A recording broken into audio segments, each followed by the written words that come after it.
Cuba, and likely China in the interference with our elections here in the United States.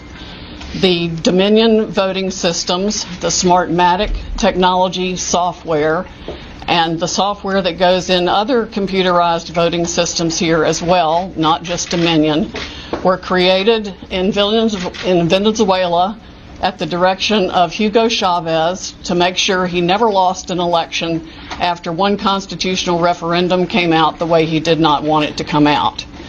We have one very strong witness who has explained how it all works. His affidavit is attached to the pleadings of Lynn Wood in the lawsuit he filed in Georgia. It is a stunning, detailed affidavit because he was with Hugo Chavez while he was being briefed on how it worked. He was with Hugo Chavez when he saw it operate to make sure the election came out his way. That was the express purpose for creating this software. He has seen it operate, and as soon as he saw the multiple states shut down the voting on the night of the election, he knew the same thing was happening here, that was what had gone on. Now, the software itself was created with so many variables and so many back doors that can be hooked up to the internet or a thumb drive stuck in it or whatever. But one of its most characteristic features is its ability to flip votes.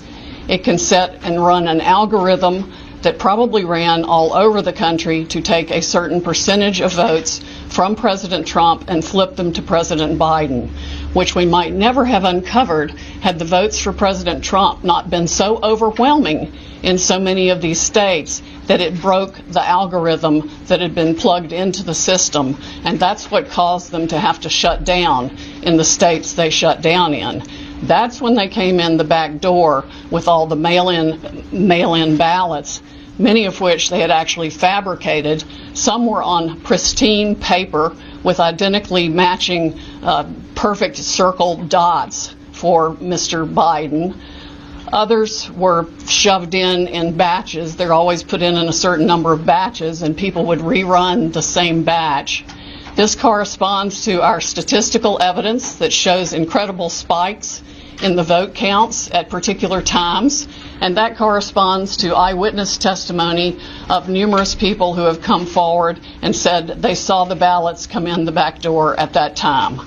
Notably, the Dominion executives are nowhere to be found now. They are moving their offices overnight to different places. Their office in Toronto was shared with one of the Soros entities.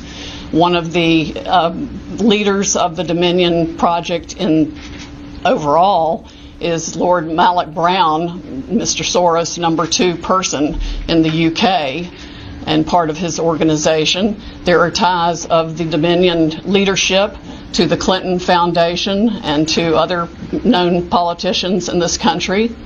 Just to give you a brief description of how this worked, I'm going to quote from a letter that was written, and I will read that to make sure I get the quotes right. This person was objecting to the United States acquisition of Sequoia voting systems by Smartmatic, a foreign-owned company. I believe this transaction raises exactly the sort of foreign ownership issues that CFIUS is best positioned to examine for national security purposes. It's undisputed that Smartmatic is foreign-owned and it has acquired Sequoia. They keep changing the names as they go along. Different times when a problem comes up, they just create another corporation and call it a different name.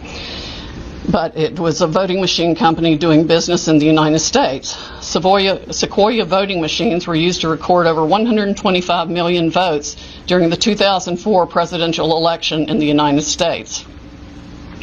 Smartmatic now acknowledges that Antonio Mujica, a Venezuelan businessman, has controlling interest in Smartmatic, but the company has not revealed who all the Smartmatic owners are. According to the press, Smartmatic's owners are hidden through a web of offshore private entities, and that is, in fact, true. Smartmatic has been associated with the Venezuelan government led by Hugo Chavez, which is openly hostile to the United States, and of course, as we all know, communistic and really brutalizing its own people. the system has been continued there by Mr. Maduro and ensured his election. Smartmatic's possible connection to the Venezuelan government poses a potential national security concern in the context of its acquisition of Sequoia, because electronic voting machines are susceptible to tampering, and insiders are in the best position to engage in such tampering. This letter expresses concern of the Chicago 2006 primary election. And it ends by saying the products and services that are of Venezuelan origin, and evaluate Smartmatic's ownership to determine who could have influence and control over these and other Sequoia products and services are important to the national security of the United States. This letter was written to Hank Paulson on October 6, 2006 by Congresswoman Carolyn B. Maloney. Senators Klobuchar and Warren have raised these concerns as recently as December 2019. Why our government has not taken them seriously is beyond my comprehension, unless they have, some of the three-letter agencies have used them themselves in other parts of the world. We know that the technology was exported to affect an election in Argentina. That's admitted by our friend who wrote the affidavit about Hugo Chavez and his interest in Smartmatic. Again, in 2006, Carolyn Maloney wrote the Honorable John Snow, the Secretary of the Treasury, about the issues.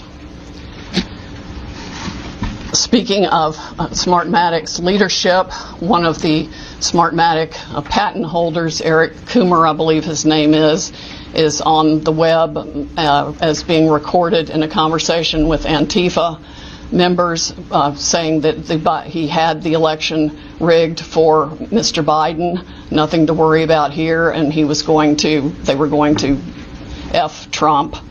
Through Venezuela